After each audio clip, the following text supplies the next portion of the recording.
करते हैं। Fifth, operation. जो अंग्रेज थे उन्होंने अपना दबाव जारी रखा इंडियंस पे। 1765 से लेकर 1835 की बातें हैं ये।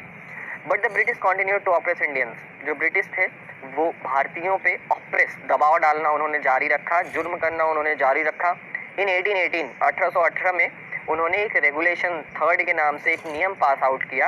अंडर इट, इसके अकॉर्डिंग क्या था कि इन इंडियन, एक कोई भी भारतीय बिना किसी मुकदमा, उसके ऊपर बिना किसी मुकदमे के, बिना किसी केस के जेल में डाला जा सकता था और उसे बोलने का मौका भी नहीं दिया जाएगा।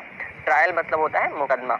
तो ब्रिटिश ने भारतीयों पे दबाव डालना जारी रखा अपना, और 1818 में उन्होंने एक रेगुलेशन थर्ड के नाम से नियम पास आउट किया और इसके तहत किसी भी भारतीय को जेल किया जा सकता था बिना उस पर मुकदमा चलाए।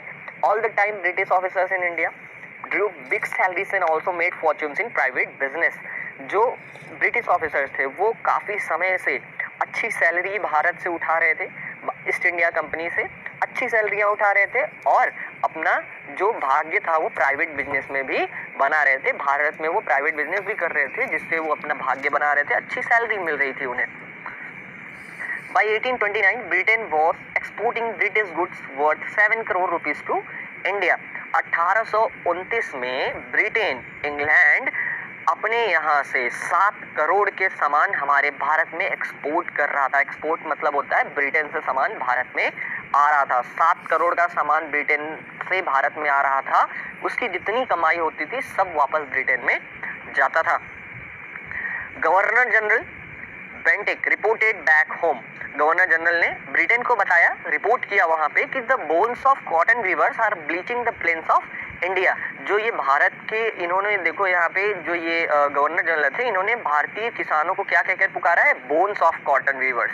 मतलब कि जो कॉटन वीवर्स की, जो कपास की खेती करने वाले जो ढांचे हैं, are bleaching the plains of India. वो क्या कर रहे हैं, भारत के जो समतल जो खेत की जमीन है उसको ब्लीच कर रहे हैं। ब्लीच कर रहे हैं मतलब सफेद कर रहे हैं, मतलब कपास की खेती वहां पर करवा रहे थे ब्रिटिशर्स। तो ये लाइन बहुत ज्यादा इंपॉर्टेंट है, the bones of cotton weavers are bleaching the plains of India. ये लाइन गवर्नर जनरल बेंटिक ने कही थी और इस लाइन का मतलब है कि उन्होंने अंग्रेजों को बताया था, इंग्लैंड में बताया था कि जो यहाँ पर कॉटन वीवर्स की जो हड्डियां है वो पूरे, जो मतलब कि जो कॉटन वीवर्स थे, जो किसान थे, वो पूरे ढांचे बन चुके थे, इतने मतलब कि कमजोर हो गए थे और उनके जो ढांचे हैं वो प्लेन्स ऑफ इंडिया, मतलब कि जो समतल इलाके हैं भारत के जहाँ पे खेती होती है उनको सफेद कर रहे हैं, मतलब वहां पर वो कपास की खेती कर रहे हैं। The British prospered on the company's loot while Indian industries began to die। जो ब्रिटिशर्स थे वो प्रॉस्पर हो रहे थे, बहुत धनवान हो रहे थे क्योंकि ईस्ट इंडिया कंपनी लूट मचाई हुई थी। वाइल इंडियन इंडस्ट्रीज, और वहीं पे दूसरी तरफ जो इंडियन इंडस्ट्रीज थी, जो भारतीय इंडस्ट्रीज थी, बिगेन टू डाई, वो धीरे धीरे खत्म हो रही थी। 6 पार्ट देखते हैं इसका, डिससैटिस्फैक्शन। यहाँ पे ये वो पार्ट है जहाँ पे भारतीयों असंतुष्ट रहने लगे थे, मतलब उन्हें ऐसा लगने लगा था कि उनके साथ कुछ ना कुछ गलत हो रहा है। 1835 से 1856 की बात है। Education in India was in Persian and Sanskrit. In 1835 an Englishman named Macaulay suggested a change. तब के समय में भारत में केवल पर्शियन और संस्कृत में पढ़ाई होती थी। 1835 में एक अंग्रेज ने, जिसका नाम मैकॉले था, एक बदलाव इस नियम में लाया। उसने क्या कहा कि we should teach the natives through the English language. हमें इन भारतीयों को अंग्रेजी भाषा पढ़ानी चाहिए, अंग्रेजी भाषा पढ़ानी चाहिए। तो उसके दूसरे दोस्त, जो दूसरा अंग्रेज था, उसने कहा कि आई एग्री, मैं तो मंजूर है, मुझे तो मंजूर है ये बात, क्योंकि ये चाहते थे कि अगर हम भारतीयों को अपने अंग्रेजी तौर तरीके सिखाएंगे तो हमारे जो ब्रिटेन से आने वाले सामान है वो यहाँ पे ज़्यादा खपत होंगे, क्योंकि भारतीय तो रहेंगे भारतीय ही, लेकिन वो सभ्यता हमारी अपना लेंगे और हमारे सामान जल्दी खपत होंगे। English education produced clerks to whom the British gave petty jobs under them. English education, जो उन्होंने, जो अंग्रेजों ने इंग्लिश एजुकेशन लागू कर दिया था भारत में, उसकी वजह से क्या हुआ, क्लर्क जो थे, बहुत सारे क्लर्क की जॉब आने लगी जो कि ब्रिटिशर्स किसे दे दिया करते थे, पेटी जॉब्स अंडर देम, वो भारतीयों को दे दिया करते थे। ये जो क्लर्क की जॉब होती थी वो भारतीयों को दे दिया करते थे, एक दान के तौर पर, एक दया करके। और उन पर इंसिडेंटली, और मतलब कि इंसिडेंटली मतलब कि आप कह सकते हैं कि लकीली, ठीक है, luckily it also produced a new generation of intellectuals. जो अंग्रेजी भाषा थी, जो अंग्रेजी भाषा की चलन चल गई थी भारत में, इससे कई बुद्धिजीवों का जन्म भी हुआ, कई बुद्धिजीव भी उभर कर आए। इंटेलेक्चुअल्स मतलब होता है बुद्धिजीवी। We must educate our brothers, जो भारतीय लोग हैं वो क्या कहने लगे, वो कहने लगे we must educate our brothers, हमें अपने भाइयों को क्या करनी चाहिए, पढ़ाना लिखाना चाहिए, and try to improve their material conditions, और उनकी मालिया हालत को सुधारने की कोशिश करनी चाहिए।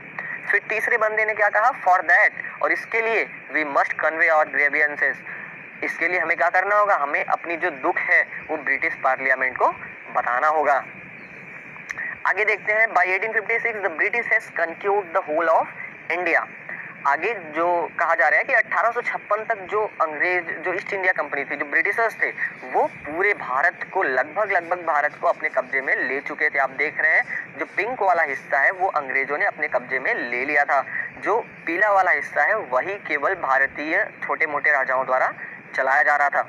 They cared little about the needs of Indians। अंग्रेजों को भारतीय लोगों की जरूरतों से कोई मतलब नहीं था, वो बहुत कम केयर करते थे इस बात की।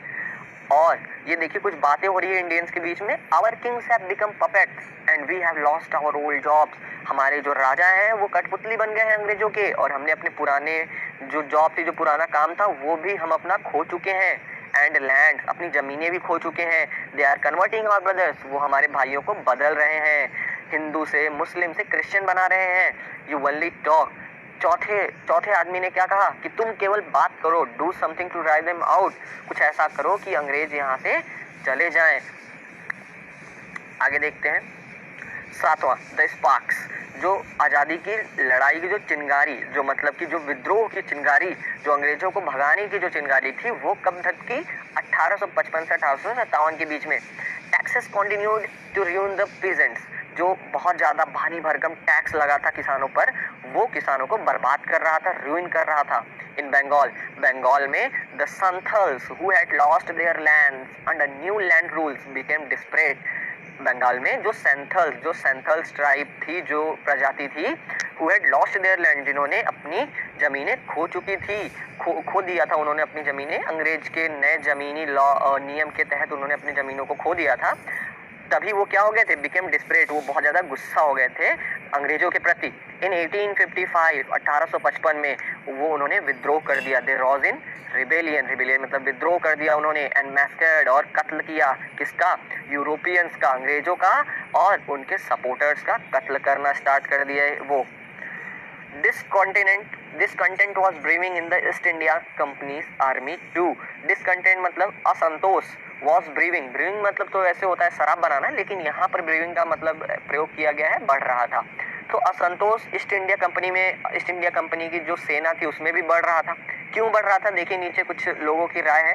The white soldiers get huge pay, mansions to live in, servants, लोग कहते थे कि जो गोरे लोग हैं, जो गोरे सिपाही हैं, उनको बहुत ज़्यादा सैलरी मिलती है, मैंसन्स, बंगला मिलता है रहने के लिए, सर्वेंट्स, नौकर चाकर मिलते हैं। लेकिन वहीं भारतीयों को क्या किया जाता था, while we get a pittance and slow promotions, हमें एक दान के तौर पे ऐसे कुछ पैसे दान के तौर पे दे दिए जाते हैं, बहुत कम पैसे मिलते थे, और स्लो प्रमोशन, और प्रमोशन भी बहुत कम होता था, बहुत धीरे होता था। The Angrez ask us to cross the sea which is against our religion. अंग्रेज कहते थे, ये एक भारतीय कह रहा है, भारतीय क्या कह रहा है कि अंग्रेज हमसे कह रहे हैं कि हम समुद्र पार करें, जो कि हमारे रिलीजन, हमारे धर्म के बिल्कुल विपरीत है। Who is the topi wala to abolish our age old customs, ये टोपी वाले होते कौन है, हमारे सालों पुराने नियम को, हमारे सालों पुराने जो प्रथा चली आ रही है उसको खत्म करने वाले, उसको मिटाने वाले। We must drive out the Angrez, हमें अंग्रेजों को जरूर यहाँ से भगा देना चाहिए।